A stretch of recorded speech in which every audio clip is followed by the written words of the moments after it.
বিএনপির সিনিয়র যুগ্ম মহাসচিব রুহুল কবির রিজভী বলেছেন, আনুপাতিক হারে নির্বাচনের নামে কোনো ষড়যন্ত্র করলে মানুষ মেনে নেবে না।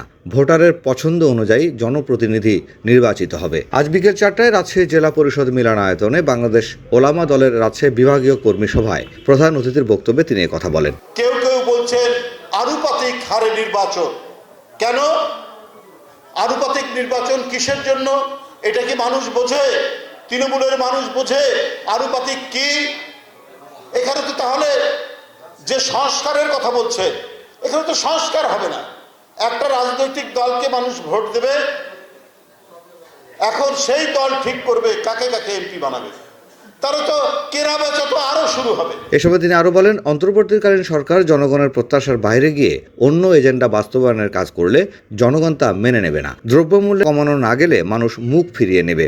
আমি অন্তর্বর্তীকালীন সরকারকে শুধু এটুকু বলতে চাই, ডক্টর ইউনূস সাহেবের সরকার জুলাই আগস্টের মহাবিপ্লবের পর প্রত্যেককে সমর্থন দিয়েছেন ডক্টর ইউনূস সাহেবকে।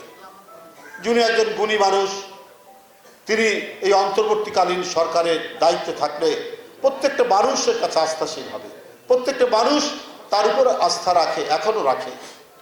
কিন্তু আমাদের বক্তব্য একটি, জনপ্রত্যাশা জন আকাঙ্ক্ষা এর বাইরে গিয়ে অন্তর্বর্তীকালীন সরকার অন্য এজেন্ডা নিয়ে কাজ করলে মানুষ কিন্তু এটা মেনে নেবে না।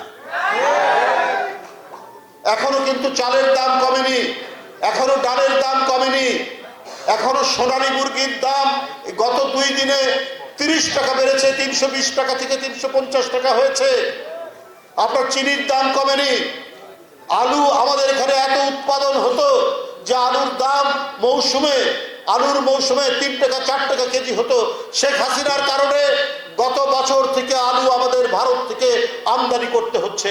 এবারও যদি আমদানি করতে হয়, আলুর দাম যদি কেজি প্রতি যদি 75 থেকে 80 টাকা হয়, তাহলে মানুষ বলবে যে ডক্টর ইউনূস সাহেবের সরকারকে আমরা সমর্থন দিয়েছি, তাহলে কি লাভ হলো? ভারতের সমালোচনা করে তিনি বলেন, শেখ হাসিনা ভারতের সহযোগিতায় রাষ্ট্রকে অপরাধী বানিয়েছিল। দেশের নির্বাচন ব্যবস্থা ধ্বংস করতেও শেখ হাসিনা ভারতের সহযোগিতা নিয়েছিল। শেখ হাসিনার আমলে বিগত 15 বছরে কথা বললেই গুম খুন হতে হতো। আলেমরা ছিল সব থেকে বেশি নির্যাতিত। বিগত 15টি বছর ছাত্ররা গুম হয়েছে, যুবকরা গুম হয়েছে। নদী নালা খাল বিলের পাশে আমরা ক্রস ফায়ারে অনেক তরুণের লাশ আমরা পড়ে থাকতে দেখেছি। যে গণতন্ত্রকে নির্বাসনে পাঠানো হয়েছিল, কথা বলার স্বাধীনতা নেই। যে কথা বলবে তার জন্য গুম খুন তার জীবনের একটি অনুষঙ্গ করে রেখেছিল শেখ হাসিনা। শুধু তাই নয়, আপনারা জানেন আলেম ওলামারা সবচাইতে বেশি নির্যাতিত হয়েছে। সেই আওয়ামী সরকারের আইন শৃঙ্খলা বাহিনী আলেম ওলামাদেরকে ধরার জন্য মসজিদের মধ্যে বুটের জুতা পরে ঢুকে সেই মসজিদকে অপমানিত করেছে তারা।